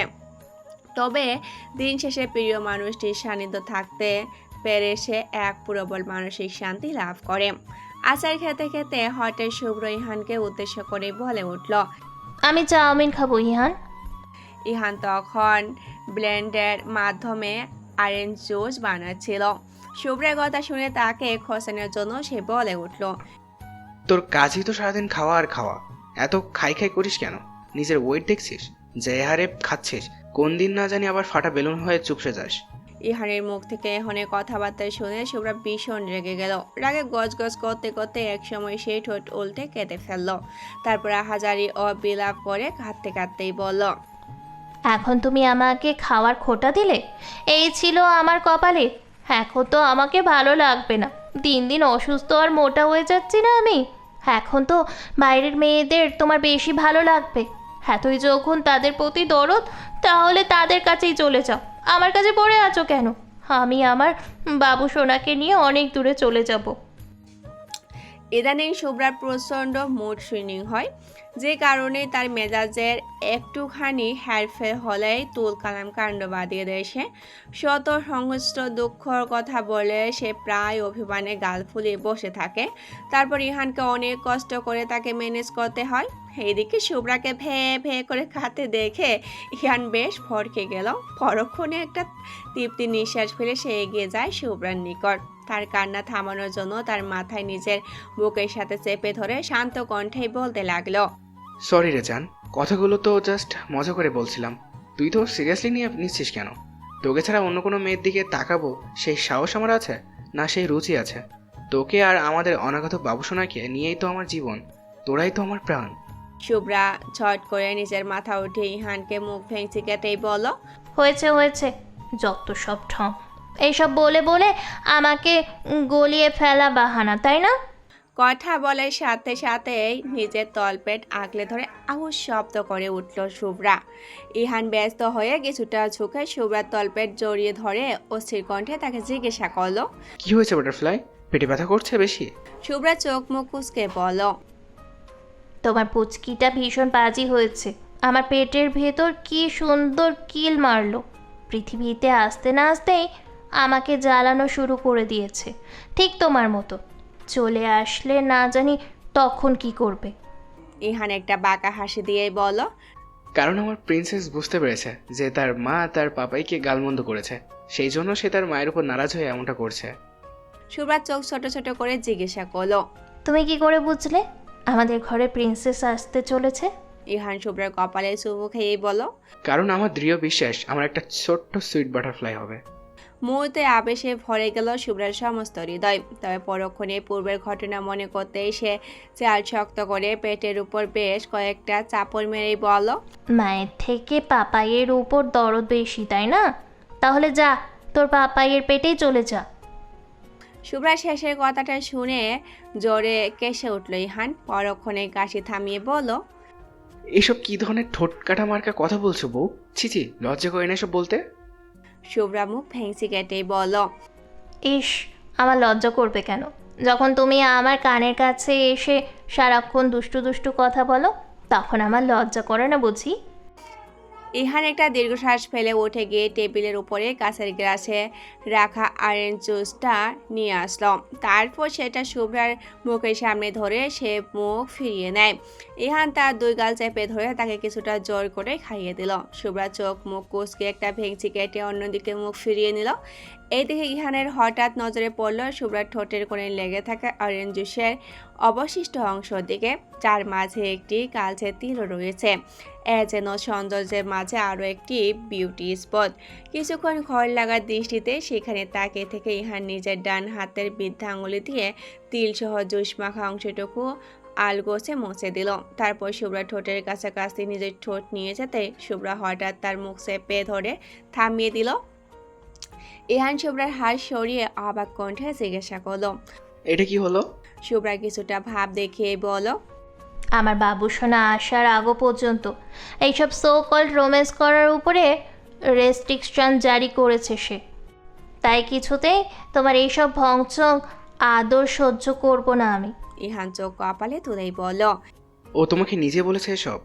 ইহান মাঝে মধ্যে শুভ্রাকে সম্বোধন করার ক্ষেত্রে তুই তুমির মাঝে গরমিল বাঁধিয়ে ফেলে। শুভ্রা সেটাই পাত্তা না দিয়ে বলল, আমি ওর মা, তাই ওর সব মনের কথা বুঝি। তাও মুখে না বলেও আমি বুঝে নিয়েছি যে ও আসলে এটাই চায়। এই জন্য এখন থেকে আমার সমস্ত ভালোবাসা শুধুমাত্র ওর জন্য, তোমার জন্য কিচ্ছু বরাদ্দ নেই। ইহান হতভম্ব দৃষ্টিতে শুভ্রার দিকে তাকিয়ে কিছুক্ষণ একটা দীর্ঘশ্বাস ফেলেই বলল, আমাদের প্রিন্সেস পৃথিবীতে আসতে না আসতেই আমাদের ভালোবাসা ভাগ করে ফেললে? শুভ্রা ডোন্ট কেয়ার ভাব নিয়েই বলল, হ্যাঁ করেছি, তাতে কি? তুমিও তো বললে আমি ফাটা বেলুনের মতো চুপসে যাব, তাই আপাতত তোমাকে আমার কোনো দরকার নেই। ইহান বুঝতে পেরেছে সে শুভ্রার সাথে কয়েকটা পেরে উঠবে না, তাই তার মাথায় হঠাৎ একটা বুদ্ধি চেপে এলো। সে আচমকায় শুভ্রার ঠোঁট জোড়ায় একটি গাঢ় চুম্বন করে তার চুলের মুঠি ধরে টান দিয়ে দৌড়াতে লাগলো রুমের বাহিরে। এদিকে শুভ্রা প্রথমে হতভম্ব হয়ে গেলেও পরক্ষণে বেড থেকে নামতে নিলে বাঁধল বিপত্তি। প্রেগনেন্সি অবস্থায় শরীর কিছুটা ভারী হয়ে যাওয়ায় এখন আগের মতো হুটহাট করে দৌড়াতে পারে না সে। আর এই সুযোগটা ব্যবহার করে ইহান তাকে প্রতিনিয়ত চালায়, আর শুভ্রা তাকে পাল্টা প্রতিঘাত করতে না পেরে রাগে ফুঁসতে থাকে। শুভ্রা হাত জোরে মুষ্টিবদ্ধ করে কটমট করে বলে উঠল, একবার আমার ডেলিভারিটা শুধু সম্পন্ন হোক, তোমায় আমি আর আমার পুচকি মিলে এমন গাধার খাটুনি খাটাবো যে জীবনে আমার সাথে আর লাগতে আসবে না। আহাত আলম ও শারমিন বেগম শুভ্রার শ্বশুর বাড়িতে এসেছেন। সাথে এনেছেন অসংখ্য ফল ফুল মিষ্টির প্যাকেট। তারিকুল হায়দার এবং ময়মুনা বেগমও সেখানে উপস্থিত রয়েছে। ড্রয়িং রুমে বসে অনেকক্ষণ যাবৎ চা নাস্তা খেতে খেতে প্রত্যেকে গল্প গুজব করছেন। বলতে গেলে তারা আগে থেকেই আত্মীয়। নিজেদের ছেলে মেয়ের বিয়ে দিয়ে সেই আত্মীয়তার বন্ধন আরও দৃঢ় করেছেন তারা। হঠাৎ করে শুভ্রাকে কোলে নিয়ে সেখানে উপস্থিত হলো ইহান। শুভ্রার শারীরিক ওজন কিছুটা বেড়ে যাওয়াতে ইহান তাকে কোলে নিতে বেশ কষ্ট হলেও সেটাকে পাত্তাই দিল না। এইদিকে গুরুজনের সামনে তাকে ইহান এভাবে উঠে আনায় শুভ্রার লজ্জায় ইহানের বুকে মুখ লুকালো। ইহান ও শুভ্রার বাবা মার বেশ অপ্রস্তুত ভঙ্গিতে সোজা হয়ে বসে পড়লেন। ইহান শুভ্রাকে সোফায় বসিয়ে দিয়ে নিজেও তার পাশে বসলো। তারপর নিজের শ্বশুর ও শাশুড়ির সাথে কৌশল বিনিময় করে জিজ্ঞাসা করলো, হুপা হুপি, এতদিন পরে তোমরা আমাদের বাড়িতে এলে। কতবার বলেছি ঘন ঘন যাতায়াত করবে, দরকার হলে এই বাড়িতে থেকে যাবে। আমি তো ঘরে বসে আমার কাজ আর শুভ্রার এই অবস্থার জন্য তোমাদের ওখানে যেতেই পারি না। তাই বলে তোমরাও কি যাওয়া আসা বন্ধ করে দিবে নাকি?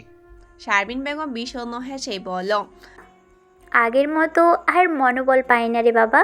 শুভ্রকে দেখলেই আমার শ্বেতার কথা মনে পড়ে যায়, ওর সেই প্রেগনেন্সির অবস্থার কথা মনে পড়ে যায়।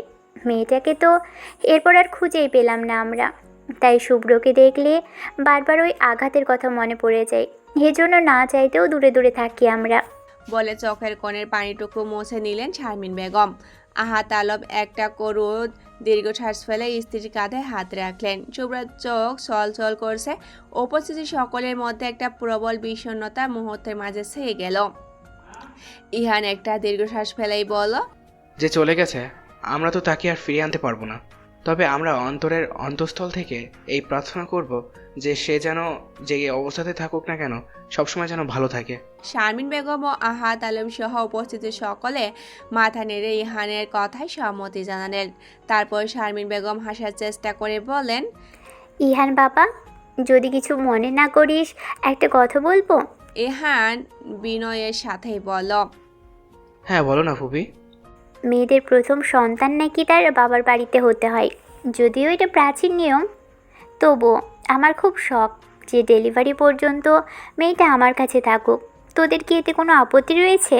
ইহান সহ তারিকুল হায়দার ও মাইমুনা হায়দারকে উদ্দেশ্য করে কথাটা বললেন শারমিন বেগম। ইহানের বাবা মা কোনো জবাব না দিয়ে ইহানের মুখ ফানে তাকিয়ে রইলেন। ইহানের মুখটা হঠাৎ কেমন থমথমে হয়ে গিয়েছে। বোঝাই যাচ্ছে সে শুভ্রাকে ছাড়া থাকতে তার ভীষণ কষ্ট হবে। ইহান শুভ্রার চোখের দিকে তাকাতে দেখলো শুভ্রা তার দিকে একদিশে তাকিয়ে রয়েছে। তার চোখে কিছু বিষণ্ণতা ও জিজ্ঞাসা ভাব স্পষ্ট। ইহান কিছু বলার আগে আহাত আলম তাকে উদ্দেশ্য করে বলে উঠলেন, আসলে এক মেয়েকে হারিয়ে আমরা দুজন খুব একাকী ও নিঃসঙ্গতা বোধ করছি। তাই কিছুদিন শুভ্রা আমাদের সাথে থাকলে খুব ভালো হতো। আমরা কিছুটা হলেও শান্তি পেতাম। দরকার হলে তুমি যখন ইচ্ছে আমাদের বাড়িতে আসতে পারো, কারণ ওটা তো তোমারও বাড়ি। আহাত আলমের কথা শুনে ইহান আর দ্বিমত পোষণ করল না। শুভ্রাকে যার অনুমতি প্রদান করলেও তার কানের কাছে মুখ নিয়ে ফিস ফিস করেই বলল, বাপের বাড়ি যেতে দিচ্ছি বলে ভাবিস না যে তুই আমার কাছ থেকে ছাড় পেয়ে গিয়েছিস। আমি আমার শ্বশুরবাড়ি প্রতিদিন গিয়ে তোকে চালাবো। ইহানের কথা শুনে শুভ্রা চিবিয়ে চিবিয়ে ভিড় করে বলল, বেহায়া পুরুষ একটা। আয়ারবাজ H-145 হেলিকপ্টারটিতে 9-10 জন যাত্রী ধারণ ক্ষমতা রয়েছে, কিন্তু এই মুহূর্তে অবস্থান করেছে 6 জন। ককপিটে 2 জন, পাইলট বসে রয়েছে এবং যাত্রী কেবিনে 4 জন। যাত্রী কেবিনগুলোতে এবং ককপিটের মধ্যখানে 3 রেয়ালের পর্দা দেওয়া রয়েছে। প্রথম রেয়ালে 2 জন পাইলট, দ্বিতীয় রেয়ালে এরিশো সেতা, তৃতীয় রেয়ালে অনুপমা শেহারিন ও রিজওয়ানা খান রয়েছেন। প্রতিটি রেয়ালয় আলাদা আলাদা কেবিনের মতো। হেলিকপ্টার তার নিজস্ব ছন্দে শব্দ তুলে আকাশের বুক চিরে উড়ে বেড়াচ্ছে। আজ আকাশ কিছুটা মেঘলা ও বায়ুমণ্ডলে বৈরী হাওয়া বইছে। তবুও দক্ষ পাইলট 2 জন অন্তত দক্ষতার সাথে হেলিকপ্টার উড়িয়ে নিয়ে যাচ্ছে। গন্তব্য তাদের শ্বেতাদের বাড়ি। শ্বেতার আকুলতা দেখে প্রথমে খান মেনশনে না উঠে তাদের বাড়ি যাওয়ার সিদ্ধান্ত নিয়েছে ইরিশ। তাদের প্রত্যেকে ইটালি থেকে সোজা হজরত শাহজালাল আন্তর্জাতিক বিমানবন্দরে ল্যান্ড করার পর এরিসের তত্ত্বাবধানে এই বিলাসবহুল হেলিকপ্টারটি আগে থেকে কিনে রাখা হয়েছিল। তারা বিমানের উপস্থিত হওয়ার আগে থেকেই সেটি একটি নির্দিষ্ট জায়গায় অবস্থান করছেন। তারপর উপস্থিত হওয়ার পর সোজা তাদেরকে নিয়ে নির্দিষ্ট গন্তব্যের উদ্দেশ্যে ছুটে যাচ্ছেন। প্যাসেঞ্জার সিটের পাশাপাশি বসে রয়েছেন এরিস ও শ্বেতা। এরিস গভীর মনোযোগ সহকারে ল্যাপটপে একটানা কাজ করে যাচ্ছে। তার দু হাতের আঙ্গুলগুলো অন্তত ক্ষিপ্রতি গতিতে ল্যাপটপের কি বাটনগুলোতে দ্রুত গতিতে ছুটে চলছে। তার পাশে বসে Shweta fruit salad, peanut butter, apple slice ও হোমমেড স্মুদি ইত্যাদি হেলদি ফুড খেয়ে যাচ্ছে। এই সেই কঠোর নির্দেশ থাকায় না চায়তা সত্ত্বেও তাকে এগুলো সময় করে খেতেই হয়। খাওয়ার ফাঁকে ফাঁকে বারবার চোখে পুরো কোষকে এরিসের দিকে তাকাচ্ছে সে। শুভ্রা একটা সময় এরিসকে শুনিয়ে শুনিয়ে স্বর্গতিক্ত করেই বলল, এখন আমার থেকে কারোর জন্য কাজের গুরুত্ব বেশি হয়ে গেছে। সারাক্ষণ কাজ নিয়েই পড়ে থাকে সে। আমাকে দেওয়ার মতো তার কোনো সময় নেই। থাকবেই বা কী করে? আমি তো এখন পুরনো হয়ে গেছি, তাই না? এখন তো আমাকে আর ভালোই লাগে না। এরিস তার বকাবকি শুনে থাকলেও কোনো প্রতিক্রিয়া দেখালো না কিংবা কথা না বলে আগের মতোই কাজ করতে লাগলো। তবে তার ঠোঁটের কোণে ফুটে ওঠা বাঁকা হাসি সে তার দৃষ্টি এড়ালো না। সে তার আরও উৎসাহী করে বলতে লাগলো, ইস, আমি যদি এই মুহূর্তে একটা ল্যাপটপ হতাম তাহলে কতই না ভালো হতো। তাহলে কোনো এক হৃদয়হীন পাষাণ মানবের স্পর্শ সেখানে না পড়ে আমার উপরে পড়তো। কিন্তু সেটা তো আর হলো না। হায় রে আমার পোড়া কপাল। সেটা একটা দীর্ঘশ্বাস ফেলার সাথে সাথে এরিস হঠাৎ কাজ থামিয়ে দিয়ে ল্যাপটপ সিটের এক পাশে রেখে দিল। তারপর এক ঝটকায় শ্বেতাকে টেনে এনে উঠিয়ে নিজের কলের উপর বসিয়ে দিল। শ্বেতা হতভম্ব হয়ে কিছু বলার আগে এরিস তাকে আষ্টে পিষ্টে নিজের সাথে জড়িয়ে নিল। শ্বেতা এরিসের এমন হুটহাট স্পর্শে অভ্যস্ত থাকলেও এমন একটা জায়গায় বেশ অস্বস্তি অনুভব করলো। শ্বেতা আমতা আমতা করে বলতে লাগলো, আরে কোথায় কি করছেন? কেউ দেখে ফেললে? এরিস শ্বেতার কানের কাছে মুখ এনে ফিসফিস অথচ ডিপ ভয়েসেই বলল, কেউ দেখবে না, এখানে জাস্ট তুমি আর আমি ছাড়া আর কেউ নেই। আমাদের কিট্টু তো আছে। এই হঠাৎ ছেলেটার তলপেটের কাছে কিছুটা ঝুঁকে গিয়ে নরমা আদরের স্বরে বলল, মাম্মা আর পাপা, এই মুহূর্তে একটু সফট রোম্যান্স করবো অ্যাঞ্জেল। তুমি চুপচাপ ভদ্র বাচ্চার মতো বসে থাকবে, কেমন? একদমই অ্যানোয়েড ফিল করবে না, ওকে? এরিস শ্বেতার মুখের দিকে তাকিয়ে বিজয়ীর হাসি হেসেই বলল, দেখেছ আমাদের অ্যাঞ্জেল ওকে বলেছে। ও একদমই বিরক্ত বোধ করবে না, বরং ও খুশিই হবে। শ্বেতা ফ্যাল দিশে তাকিয়ে এরিসের কাণ্ড কারখানা দেখে যাচ্ছে। সে কিছু বলতে যাচ্ছিল কিন্তু এরিস সেসবে পাত্তা না দিয়ে তার পুরো শরীর জুড়ে নিজের গভীর ও শীতল স্পর্শ চালাতে লাগলো। তার সম্পূর্ণ চেহারা, গলায়, ঘাড়ে ও ক্লিভেজের ফাঁকে নিজের নাক মুখ ডুবিয়ে দিয়ে তীব্র শ্বাস ফেলতে লাগলো। তারপর সেটা ঠোঁটে বসিয়ে দিল এক গভীর চুমু। শ্বেতা এরিসের প্রতিটি স্পর্শে কেঁপে কেঁপে উঠে চোখ জোড়া দ্রুত বন্ধ করে নিল। হঠাৎ তার গলায় এরিসের করা মৃদু বাইটে কিছুটা শব্দ করে উঠল। দুজনের তীব্র হৃৎস্পন্দন শব্দ ব্যতীত সে দেখেছে আর কোনো শব্দই শোনা যাচ্ছিল না।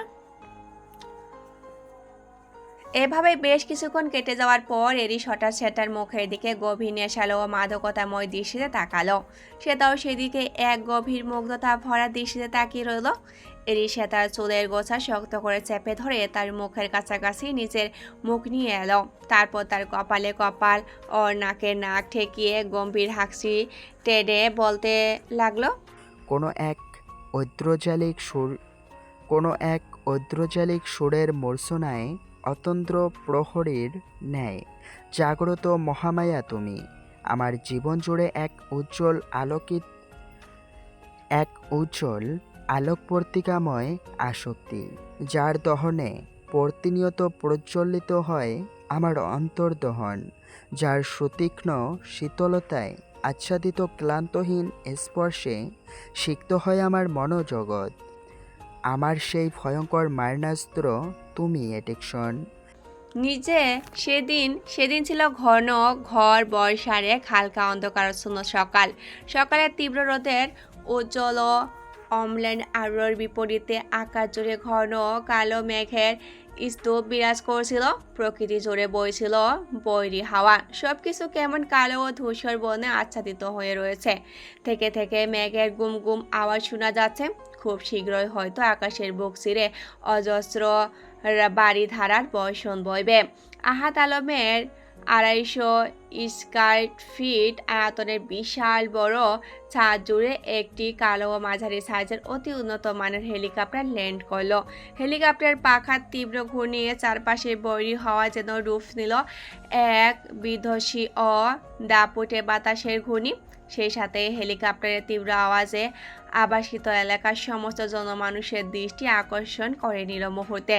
কেউ বাসা থেকে বাহিরে বেরিয়ে, কেউ বা ছাদে দাঁড়িয়ে, আবার কেউ বা জানলার ফাঁক দিয়ে অভূতপূর্ব দৃশ্যটি দেখার চেষ্টা করলো। সেই সাথে কৌতূহল অনুভব করতে ভিতরে অবস্থাত করা মানুষগুলো সম্পর্কে। আহাত আলম, শারমিন বেগম, আমিনুল আলম, সালেহা বেগম, শুভ্রা, ইহান, রাত, ইশাল, মাজহারুল আজহার ও রায়ান সকলে বাড়ি থেকে বেরিয়ে বাড়ির সামনের বাগানে অবস্থান করে ছাদের দিকে এক দৃষ্টিতে তাকিয়ে রইল। ব্যাপারটা তাদেরকেও ভীষণ কৌতূহল স্থির করে তুলছে। অবশেষে সকলের প্রতীক্ষার অবসান ঘটিয়ে হেলিকপ্টারের দরজা খুলে প্রথমে বেরিয়ে এলো একজোড়া দাম্পত্যিক পদযুগল। সম্পূর্ণ ব্ল্যাক আউটফিটে অপরিচিত আত্মপ্রতিভঙ্গিতে হেলিকপ্টার থেকে নেমে দাঁড়ালো এরিস। তার চোখ মুখ জুড়ে বিরাজ করছে চিরচেনা গম্ভীরতা ও নির্লিপ্ততা। কালো সানগ্লাসের আড়ালে দুটি তীক্ষ্ণ চোখ সকলকে ঈগল দৃষ্টিতে অবলোকন করছে। কিছু সময় একটানা পর্যবেক্ষণ করে এরিস পিছু ঘুরে দাঁড়িয়ে হেলিকপ্টারের কিছুটা ভিতরের দিকে হাত বাড়িয়ে দিল। মুহূর্তের মাঝে তার হাত ধরে নেমে এলো এক লাস্যময়ী যুবতী। হোয়াইট আউটফিটের মধ্যে তার ঘন ও লম্বা বাদামি চুল এবং টানা টানা বাদামি বর্ণের চোখ জোড়া মুহূর্তেই সকলের দৃষ্টি আকর্ষণ করে নিল। সে তার নিজের স্বামীর হাত ধরে ঠোঁটের করে মৃদু হাসির রেখা ঝুলিয়ে আলগোছে নিচে নেমে এলো। ঢলা ঢলা ও কমফোর্টেবল গাউন হওয়াতে তার 4 মাসের কিছুটা ফুলে ওঠা বেবি বাম্প স্পর্শ বোঝা যাচ্ছে না। সে তার নিচে নামতেই এরিস তার কোমর চেপে ধরে এক ঝটকায় নিজের কাছে টেনে নিল। সেটা চমকে উঠে ফিস ফিস করেই বলল, এখানে অনেক মানুষ আছে অ্যারিস, কি করছো তুমি? এরিস তার কানের কাছে মুখ এনে একই আওয়াজে বলল, হেলিকপ্টারে যা করেছি তার তুলনায় তো কিছুই করছি না। আর আমি আমার বউকে ধরেছি, তাতে কার বাপের কি? কেউ কিছু বলতে আসুক, শুধু ঠাস করে গুলি করে মেরে উড়িয়ে দিব। এরিসের কথা শুনে সে তার দুগাল লামিমার আচ্ছাদিত হয়ে টকবক বর্ণ ধারণ করল। সেও একটা দীর্ঘশ্বাস ফেলে ভাবল, এই লোক তো কোনোদিনও শোধরাবার নয়। সে শুধু শুধু তার পিছনে অহেতু বাক্য ব্যয় করছে। কিছুক্ষণের মধ্যে এরিস ও সে তার পিছনে নেমে এলেন অনুপমা শেহরিন ও রিজওয়ানা খান। তাদের দেখে মৃদু হাসল শ্রেতা। এরপর নিচে দাঁড়ানো উপস্থিতি প্রিয়জনদের দিকে তাকাতেই সে তার ঠোঁটের করে হাসি আরও বিস্তৃত হলো। তবে তারা তীব্র অবাক ও বিস্ময়ের সাথে সে তার দিকে তাকিয়ে রয়েছে। শুভ্রা ও পরিবারে উপস্থিত সকলের মুখ থেকে থেমে থেমে অস্পষ্ট স্বরে বেরিয়ে এলো কেবলমাত্র একটি শব্দ, শ্রেতা, এরিস, ওরা বেঁচে আছে? এই শোনো না, প্রতিদিন ভালোবাসার নতুন নতুন গল্প পেতে ও শুনতে চাইলে আমাদের আলোর ডায়েরি চ্যানেলটি সাবস্ক্রাইব করে পাশে থাকা বেল আইকনটি বাজিয়ে দিও, কেমন? হ্যাঁ রে, তুই সত্যি আমার শ্বেতা?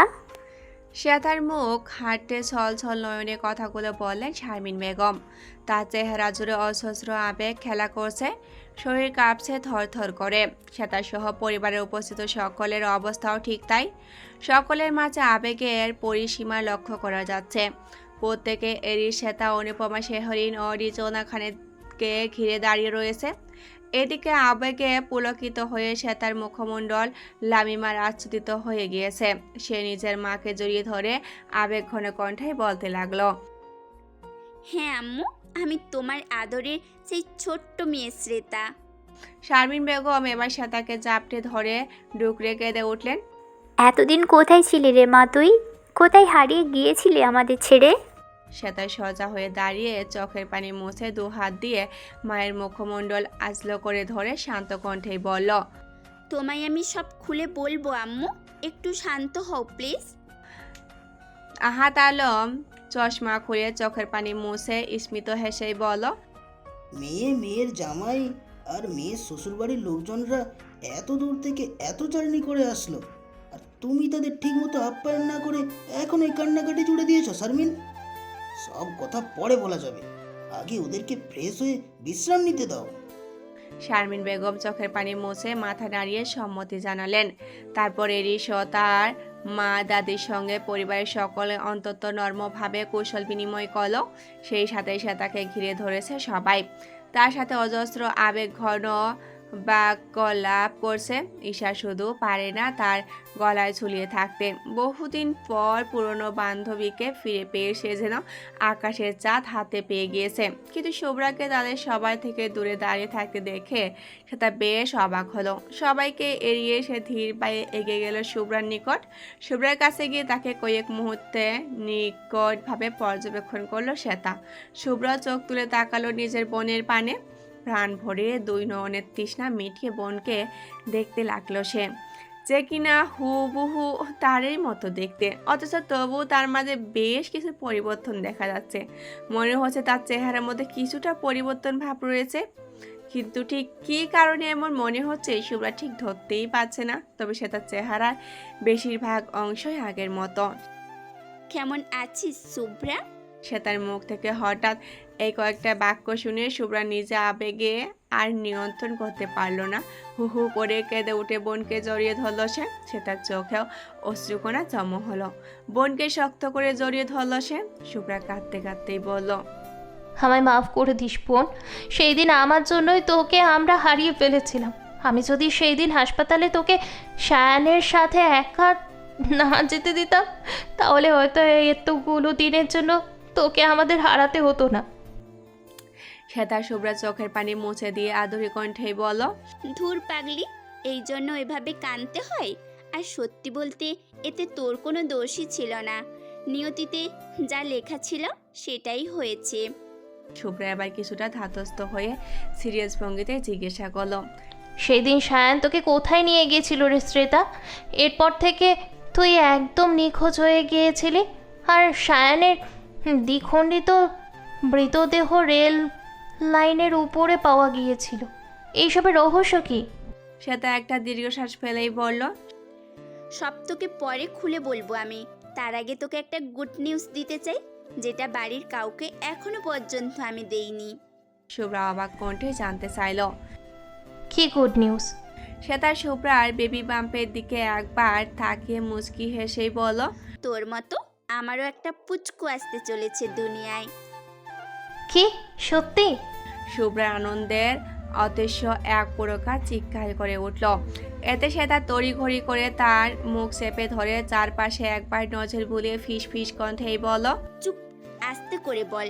বলেছি না পরিবারের কাউকে এখনো এই নিউজ জানাইনি, শুধু তোকেই জানালাম। সবাইকে এরপরে সারপ্রাইজ দিব।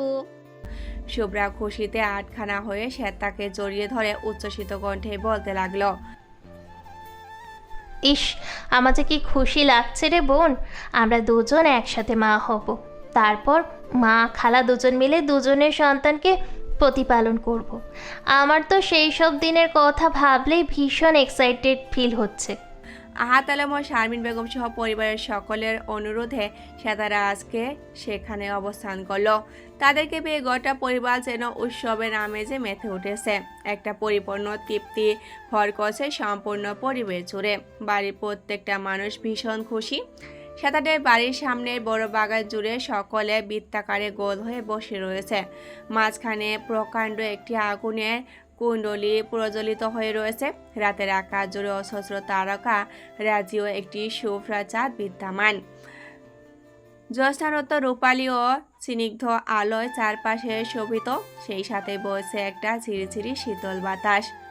এরিস বাদে বাড়ির সকলে সেখানে মহা উল্লাসে বসে বড় করে গল্প গুজব করছে। সেই সাথেই নানা রকম আড্ডার সাথে সাথে পকোড়া, সিঙ্গারা, সমুচা ও কমল পানি খেয়ে যাচ্ছে। অবশ্য পরিবারের বয়োজ্যেষ্ঠরা একসাথে আর কাপলরা অন্য পাশে বসে রয়েছে। শুধুমাত্র রায়ন ও শ্বেতা এক পাশে একাকৃত বসে রয়েছে। শ্বেতা দীর্ঘশ্বাস ফেলে বারবার দোতলার বারান্দার ব্যালকনির দিকে তাকাচ্ছে। এরিশকে ভীষণভাবে মিস করছে সে। লোকটাকে এত করে বলল তাদের সাথে এখানে আসতে, অথচ মহাশয় একটি ভীষণ কনফারেন্সে বিজি, মাফিয়াদের একটি গুরুত্বপূর্ণ মিটিংয়ে বসে এসেছে। কোনোভাবে বলে কয়েও তাকে এখানে আনা গেল না।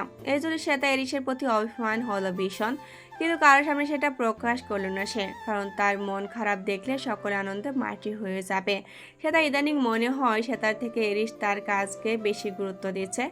এই জন্য তাকে অনেকগুলো কড়া কথা শুনিয়েছে সে, কিন্তু তাতেও কোনো লাভ হলো না। এদিকে ইহান আর শুভ্রা পাশাপাশি বসে খুনসুটি চালিয়েই যাচ্ছে। সকলের সামনে হাসি মুখে অভিনয় চালিয়ে গেল, পিছনে পিছনে ঠিকই এক অপরকে খুশিয়ে যাচ্ছে। আড়ালে কখনো শুভ্রা ইহানকে চিমটি কেটে দিচ্ছে, তো কখনো ইহান শুভ্রাকে কিল বসিয়ে দিচ্ছে। সকলে তাদের এই অবস্থা দেখে মিটিমিটি করে হাসছে। এদিকে সকলে ইহানকে অনুরোধ করলো একটি সুন্দর রোমান্টিক গান গাওয়ার জন্য, কারণ সকলের মধ্যমণি জেনে গিয়েছে সাউথ কোরিয়ার একটি জনপ্রিয় ব্যান্ডের প্রধান মেম্বার। তার গানের গলাও মাশাআল্লাহ। সকলের অনুরোধ রক্ষাতে ইহান গিটার বাজিয়ে শুভ্রার উদ্দেশ্যে একটি সুন্দর রোমান্টিক গান হলো। ইহানের অসাধারণ কণ্ঠে সুরের মোচনা ভরে গেল চারপাশ। সকলে বিমুগ্ধ হয়ে শুনতে লাগলো তার গান। পুরোটার সময় ইহান কেবল শুভ্রার দিকে তাকিয়েছিল, আর শুভ্রা শুধু লজ্জা ও ভালো লাগা বরং বা ছটপট করতে লাগলো। তবে পুরোটার সময় তার মুখে লেগেছিল মৃদু প্রাণবন্ত এক তৃপ্তির হাসি, যেটা নিচুপভাবে একদৃষ্টে অবলোকন করে গেল রায়ান। রাত তখন 12টার কাঁটা পার করেছে। বাড়ির সকলে মন মতো আড্ডা দিয়ে যে যার ঘরে ফিরে যাচ্ছে। সেটা আজ পরিবারের সকলের সাথে থেকে আড্ডা দিতে পেরে খুবই প্রফুল্লিত অনুভব করলো। তবে এরিশের শূন্যতা এবং তার প্রতি অভিমান তার মনটাকে এখনও ভীষণভাবে পোড়াচ্ছে। সে তার রুমটা দোতলায় হওয়ায় সাবধানবশত সিঁড়ি বেরিয়ে সে যখনই নিজের রুমে প্রবেশ করতে যাবে, তখন একটা শক্তপোক্ত হাত তাকে টান দিয়ে অন্য পাশে নিয়ে যায়। সে তা হকচকিয়ে গিয়ে আওয়াজ করতে গেলে একটা বলিষ্ঠ হাত তার মুখ চেপে ধরে, তারপর অপর হাত দিয়ে তার কোমর চেপে ধরে নিজের কাছে টেনে নেয়। সেটা একটা প্রশান্ত ও কঠিন বুকে গিয়ে সজোরে আছড়ে পড়ে। দোতলার লাইটগুলো সেই মুহূর্তে অফ থাকায় চারপাশ তখন একটা আবছা অন্ধকার বিরাজ করছিল।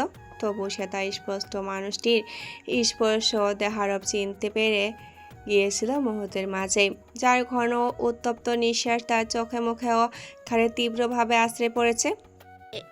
এরিস, এডিকশন। ডিপ হাসি টনে কথা বলে সে তার চুলের মাঝে নিচের মুখ ডুবিয়ে দিল এরিশ।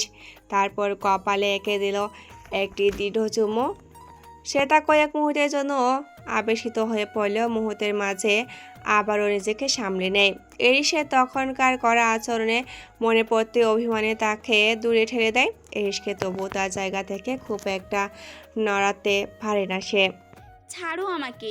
যার কাছে আমার কোনো মূল্যই নেই, তার কাছে আর একটা মুহূর্তও থাকতে চাই না আমি। সারাক্ষণ কাজ কাজ কাজ করো না, কাজ নিয়েই পড়ে থাকো গিয়ে। আমার কাছে আসার কি প্রয়োজন শুনি? এরিশ বুঝতে পারলো তার এডিশন তার প্রতি ভীষণ অভিমান করেছে। তাই একটা সূক্ষ্ম বাঁকা হাসি দিয়ে কোনো কথা না বলে সেটাকে কোলে তুলে নিল সে। সেটা ছাড়া পাওয়ার জন্য ছটফট করলেও এরিশ তার কোনো কথা না শুনে ক্রমশ ছাদের সিঁড়ি বেয়ে উপরে উঠতে থাকলো। আকাশে তখন শুভ্রা চাঁদের মাঝে দিয়ে কালো বর্ণের মেঘদের আনাগোনা চলছে। বারবার সেগুলো চাঁদকে ঢাকা দিয়ে দিচ্ছে। সে তার মনে হচ্ছে চাঁদের সৌন্দর্যকে হিংসা হচ্ছে মেঘগুলো এমনটা করছে। তাই দোলনায় বসে এরিশের বুকে মাথা রেখে সে নিশ্চিন্তে আকাশ পানে তাকিয়ে রয়েছে। এরিশ নিঃশব্দে তার চুলের সযত্ন হাত বুলিয়ে দিচ্ছে। এরিশের উষ্ণ আলিঙ্গনে কিছুক্ষণ আগের করা শ্বেতার অভিমান যেন গলে পানি হয়ে গেছে। শ্বেতার ঘর ভাঙলো এরিশের একটি মাত্র ডাকে। এডিকশন, এই একটি মাত্র ডাকের মাঝে যেন শত হংস্র আবেগ জড়িয়ে রয়েছে, যার মাঝে গভীর প্রশান্ত ভালোবাসা খুঁজে পায় শ্রেতা। শ্রেতার সংক্ষিপ্ত উত্তর ভেসে এলো, হুম, খুব অভিমান হয়েছে আমার প্রতি, তাই না? হয়েছিল। এখন আর নেই। না, তোমার প্রতি অভিমান করে থাকা আমার জন্য কখনোই সম্ভব নয়। এরিস এক পলক আকাশের দিকে তাকিয়ে তারপর গভীর দৃষ্টিতে শ্বেতার দিকে তাকালো। তারপর ধীর অথচ কিছুটা ভাঙা কণ্ঠে বলল, আমি যদি কখনো তোমার পাশে না থাকি তাহলে একা একাই এই পৃথিবীতে সার্ভাইভ করতে পারবে তো? এই সে কথা শুনে শ্বেতার অন্তরাত্মা যেন কেঁপে উঠল। এরিস কখনো এমন আওয়াজ এই ধরনের কথা বলে না, তাই আজকে তার মুখ থেকে এই কথাগুলো শুনে ভীষণ অচেনা মনে হলো শ্বেতার নিকট।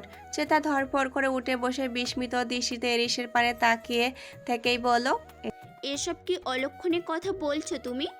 এমন কথা বলতে বুক কাঁপলো না তোমার? এরিস ফিসের হেসেই বলল, তোমার হাজবেন্ড একজন মাফিয়া বস ওয়াইফি। মৃত্যু নিয়ে প্রতিনিয়ত সে খেলা করে, অন্যদের জন্য জম দুচ্ছে। কিন্তু মৃত্যু যে তার দোরগোড়াতেও আসবে না এমন কোনো গ্যারান্টি তো নেই। এইসের কথাগুলো শুনে শ্বেতা হঠাৎ টুকরে কেঁদে উঠল। শ্বেতার কান্না দেখে এইসের বুকটা হঠাৎ ছেদ করে উঠল। সে তড়িঘড়ি করে শ্বেতার চোখের পানি মুছে দিতে দিতে শান্ত অথচ আবেগ মিশ্রিত কণ্ঠেই বলল, ডোন্ট ক্রাই অ্যাডিকশন। ভেতরে অজস্র আবেগের পাহাড় থাকলেও সেটা খুব বেশি প্রকাশ করতে পারি না আমি। কিন্তু তোমার প্রতি আমার ভালোবাসা অসীম, যেটা কখনো পরিমাণ করা যাবে না। কিন্তু তোমায় প্রতিটা মুহূর্তে শক্ত থাকতে হবে, নিজের জন্য এবং আমাদের অনাগত সন্তানের জন্য। মনে রেখো, এরিসের স্ত্রী তুমি। দুর্বলতায় তোমাকে মানায় না। তোমাকে হতে হবে পাথরের মতো শক্ত ও কঠিন। শ্বেতা তবু কাঁদতে কাঁদতেই বলল, তুমি মরে গেলে আমিও মরে যাব, থাকবো না এই নিষ্ঠুর পৃথিবীতে। এরিস স্থির কণ্ঠেই বলল, আর আমাদের সন্তানের কি হবে? কে রক্ষা করবে তাকে? কয়েক মুহূর্তের জন্য থামল শ্রেতা, কিছু একটা গভীর চিন্তা করে তারপর নিজ থেকে চোখ মুছে দৃঢ় কণ্ঠেই বলল, একবার আমি আমার প্রথম সন্তানকে হারিয়েছি, এবার ওকে আর হারাতে দিব না। কাউকেই হারাতে দিব না, না তোমাকে আর না আমাদের সন্তানকে।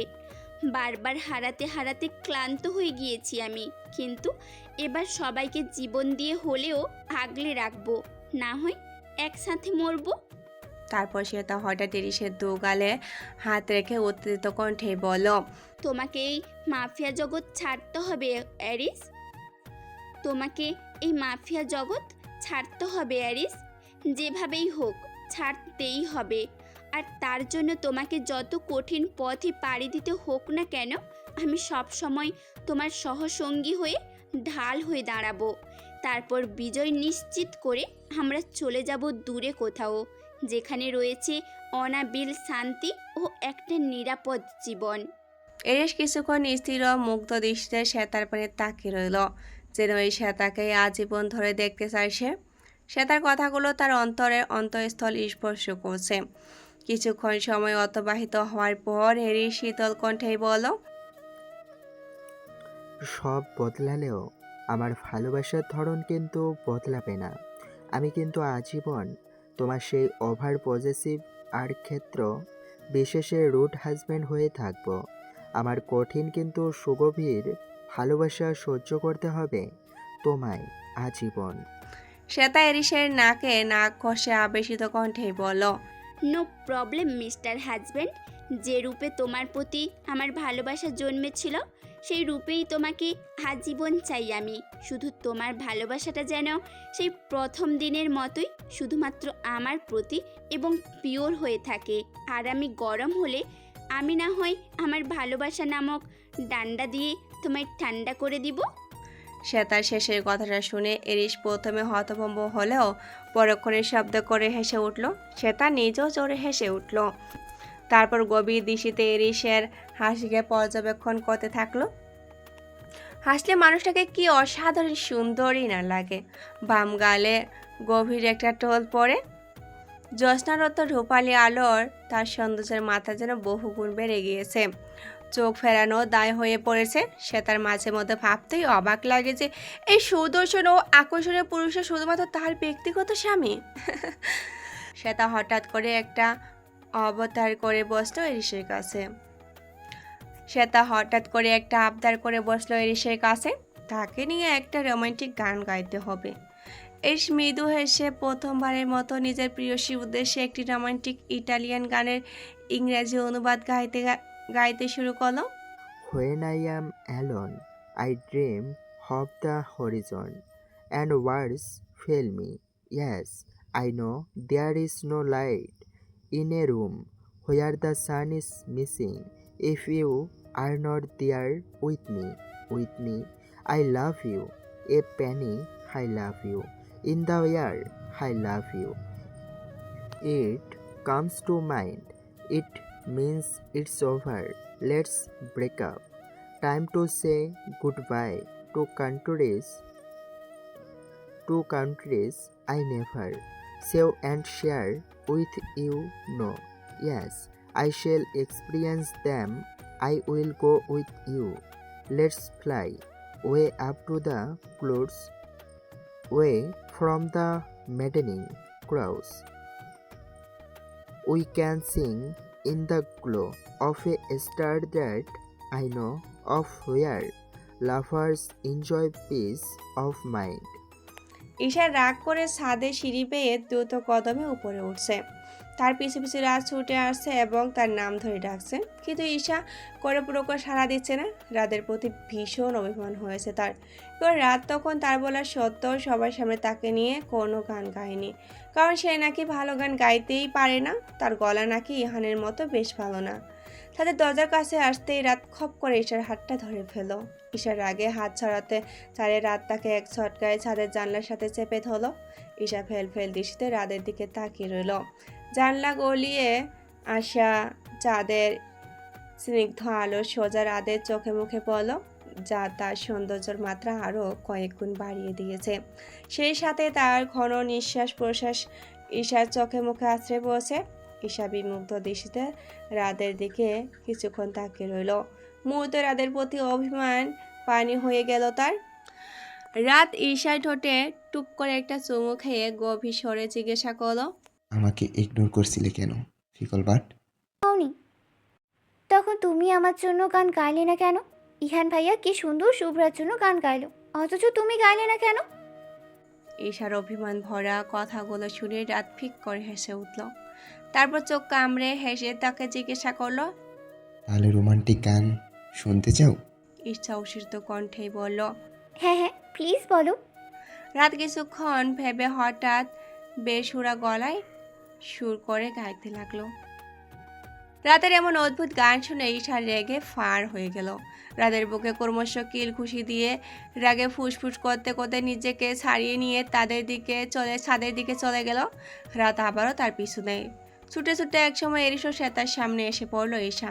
সে বুঝতে পারেনি তারা এই মুহূর্তে এখানে অবস্থান করেছে, জানলে হয়তো বা কখনোই আসতো না। অসুস্থ লজ্জা ভীষণ আঁকুপাকু করতে লাগলো সে তা ঈশাকে দেখে এরিসের বুক থেকে উঠতে নিলে সে তাকে একইভাবে জড়িয়ে ধরল, চেহারায় এক নির্লিপ্ত ভাব। এই লোকটাকে যেন কারো কোনো উপস্থিতিতেই কোনো রূপ পরোয়াই করে না। ব্যাপারটা ভাবতে ভীষণ অস্বস্তি অনুভব করতে লাগলো শ্রেতা। তবুও মুখে জোরপূর্বক হাসি টেনে ঈশার দিকে তাকিয়ে রইল। এদিকে ঈশা উপস্থিত হেসে চলে যেতে নিলে তার পিছু পিছু রাতও চলে এলো। রাত শ্বেতাও এরিসকে দেখে মুখে হাসি টেনেই বলল, আরে দুলা ভাই, আর শ্বেতাও এদিকে রয়েছে যে। Sorry for disturbing. Please enjoy your joyful moments guys. কথাগুলো বলে ঈশাকে নিয়ে চলে যেতে নিলে পিছন থেকে এরিস গম্ভীর কণ্ঠস্বর শুনে থমকে যায় রাত। মিস্টার রাজ শাহমাদ। ঈশার কথা শুনে পিছু ঘুরে তাকালো রাত। ঈশা ও শ্বেতাও অবাক হয়ে গেল এরিসের কথা শুনে, কারণ এই মুহূর্তে দুজনের মুখোমুখি কথা বলছে। এরিসা তাকে একপাশে সর্বপণে আগলে রেখে রাতের দিকে এগিয়ে গেল। একদম তার সামনাসামনি গিয়ে তার দিকে তীক্ষ্ণ দৃষ্টি নিবদ্ধ করে তাকে শীতল কণ্ঠে বলল, সিলেট থেকে আসার পর যেসব স্মাগলারদের বিরুদ্ধে তুমি আর ঈশা থানায় জিডি করেছিলে তারা কতটা ভয়ঙ্কর হতে পারে সেই ব্যাপারে কোনো ধারণা আছে তোমার? তাদেরকে সাময়িকভাবে আটকাতে পারলেও দীর্ঘস্থায়ী বিপদ থেকে নিজেদের রক্ষা করতে পারবে না তোমরা। সে কথা শুনে রাত হতভম্ব হয়ে গেল। সে হতভম্ব হয়ে তার দিকে তাকিয়ে রইল। অপরদিকে সে তার কিছু বুঝতে না পেরে সে দিকে তাকিয়ে রইল, অথচ এরিসের ভাবভঙ্গি সম্পূর্ণ নির্লিপ্ত। কিছুক্ষণ চুপ করে থেকে রাত একটা শুকনো ঢোক গিলে এরিসকে জিজ্ঞাসা করলো। আপনি এই ব্যাপারে কিভাবে জানলেন? সে একটা ফিসেল হেসেই বলল, আমার ক্ষমতা সম্পর্কে তোমার কোনো আইডিয়া নেই। বিডিতে আসার আগে এই ফ্যামিলির প্রত্যেকটা মেম্বারের সম্পর্কে পুঙ্খানুপুঙ্খ খোঁজ খবর নিয়েই রেখেছি আমি। সেখান থেকেই মূলত এই ঘটনা সম্পর্কে জানা। Be careful man. তারপর রাতের কানে মুখ এনে এরিস ফিসফিস করে বলল, চারপাশে সবসময় চোখ কান খোলা রেখো, আর কখনো কোনো প্রয়োজন পড়লে সবার আগে আমার কথা স্মরণ করো, কেমন? কথাগুলো বলে হতভম্ব রাতের দিকে একটি তীর্যক হাসি দিয়ে তার পিঠ চাপড়ে সে তার দিকে এগিয়ে গেল এরিস। তারপর কারো কোনো পরোয়া না করে তাকে সোজা পাজা গলা করে তুলে নিল কোলে। এইদিকে সে তাকে নিয়ে ছাদের দরজার সামনে যেতে স্পর্শ সেখান থেকে একটি ছায়া মানবকে দ্রুত সরে যেতে দেখলো এরিস। সে তাও বিষয়টা লক্ষ্য করলো, কিন্তু তৎক্ষণাৎ কোনো কিছু বলল না। এরিস ইগল দৃশ্যে সেদিকে কিছুক্ষণ পুরো কুচকে তাকিয়ে থাকার পরে সে তাকে নিয়ে সিঁড়ি বেয়ে নিচে নামতে লাগলো। ওইদিকে পিছনে রাত ও ঈশা তখনও হতভম্ব দৃশ্যে তাদের যাওয়ার পানে তাকিয়ে রয়েছে।